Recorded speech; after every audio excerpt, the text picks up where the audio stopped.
Muchas gracias. 1 de cada 6 sobrevivientes de COVID-19 presentan síntomas tras pasar la enfermedad. Es un nuevo síndrome conocido como COVID persistente o síndrome post-COVID, que afecta con mayor frecuencia a quienes padecen enfermedades preexistentes, personas de 40 a 65 años y aquellos que mostraron más síntomas desde el inicio. María Cristina Ayala se contagió de COVID-19 al inicio de la pandemia.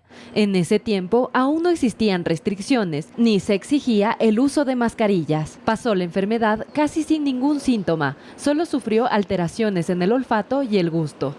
Si bien mi paso por el COVID activo fue leve, las secuelas que me dejó la enfermedad fueron muy raras. Una investigación de la Universidad de Washington reveló que 1 de cada 6 infectados de coronavirus desarrollan secuelas o lo que se conoce como COVID persistente. Esta enfermedad emergente es definida por la Organización Mundial de la Salud como una condición que se presenta en personas que contrajeron infecciones confirmadas o probables de coronavirus. Suele aparecer normalmente 3 meses después del inicio del COVID-19.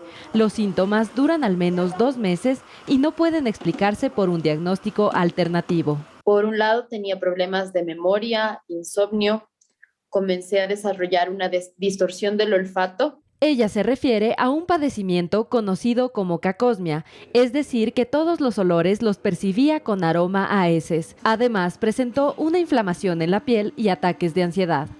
Se identificaron más de 200 síntomas diferentes del COVID persistente y es considerada una enfermedad multisistémica, es decir, que no solo afecta al sistema respiratorio, sino que puede atacar al sistema pulmonar, cardiovascular y nervioso y puede provocar efectos psicológicos adversos. Algunos síntomas del COVID persistente son la pérdida del olfato, dolores musculares, fatiga, dificultad para respirar, ansiedad, taquicardia, disfunción cognitiva, pérdida de memoria, entre otros. En el caso de María Cristina, estas secuelas le duraron por más de 1 año y medio. Secuelas iban y venían, también estaban relacionadas con mis ciclos menstruales. Habían días en el ciclo específicos en los que se intensificaban las secuelas, pero digamos, en un proceso cíclico, poco a poco ya ha ido aminorando. Millones de personas aún sufren las consecuencias físicas y psicológicas por el coronavirus meses después de curarse. Algunas incluso enfrentan la discapacidad después de atravesar por el COVID-19.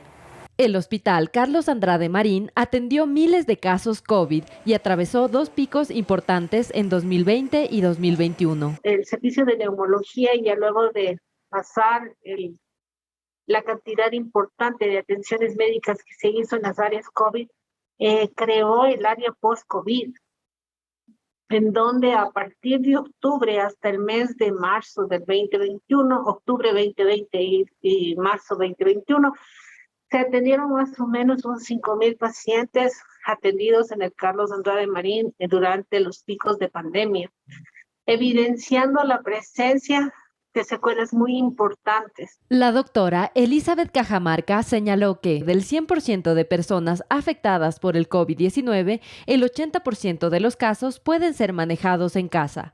Del 20% restante, el 15% va a las hospitalizaciones y el 5% va a las áreas críticas. Y es justamente ese 5% de personas las que pueden padecer una discapacidad permanente. Los pacientes que presentaron más complicaciones fueron los que tenían una enfermedad preexistente, como diabetes, problemas cardíacos, oncológicos, renales y sobre todo los obesos e hipertensos.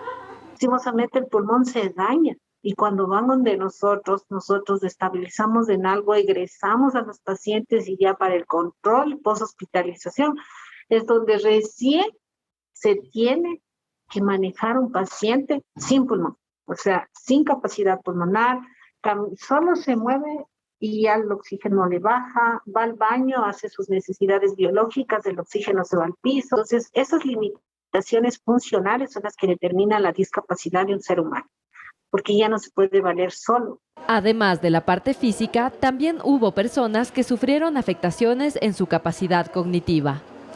Mucha gente suele manifestar esto, ya no me acuerdo las cosas como antes, desde que tuve el virus, desde que estuve hospitalizado, ya no tengo el mismo plano de concentración que tenía antes, ya no recuerdo las cosas. Hay muchas personas que de alguna forma se olvidan en demasía todo lo que sucede a su alrededor. Cuando las personas se dan cuenta de sus discapacidades físicas o dificultades cognitivas, se generan varios problemas de salud mental, como ansiedad o depresión. Cuando existe una ola fuerte de rebrote, el paciente con tratamiento psicológico o el que no ha tenido, lastimosamente va a decaer. Por eso se dice que la nueva ola o la nueva pandemia lastimosamente va a ser la psicológica, porque no existe una prevención correcta en salud mental. La mayoría de personas que tuvieron COVID-19 se recuperan rápidamente, pero los problemas potencialmente duraderos del coronavirus hacen que sea aún más importante reducir la propagación de la enfermedad. Y eso se logra con el uso de mascarillas, el distanciamiento físico, el lavado de manos y la vacunación.